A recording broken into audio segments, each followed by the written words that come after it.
On a eu notre deuxième client Airbnb et what the fuck. Alors autant le premier il était génial, mais là on ne comprend pas. Le mec n'a pas dormi ici. Il devait arriver à 23h et repartir à 7h du matin, mais je suis persuadée qu'il a fait la fête et qu'il s'est pointé 2 heures avant son départ. C'est moi qui fais le lit, donc je sais exactement comment je l'ai laissé, il a pas touché. Ensuite, il a pas touché à nos bouteilles, on a retrouvé une badoie, donc on sait qu'il est venu. Donc le mec est venu.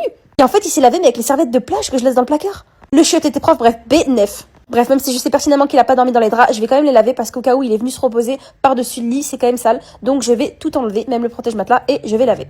Est-ce que vous vous rendez compte à quel point je suis rentable sur cette nuit et à quel point le ménage a été rapide? Bon, après ça va, je suis pas chère. En ce moment, je suis entre 70 et 80 euros la nuit. C'est que dalle. Mais bon, quand même, louer un appart magnifique, tout neuf pour ne pas y séjourner, je ne comprends pas. Dites-vous, le mec, il s'est pointé à 23h et il est reparti à 7h du matin. Il n'a pas profité, je comprends pas.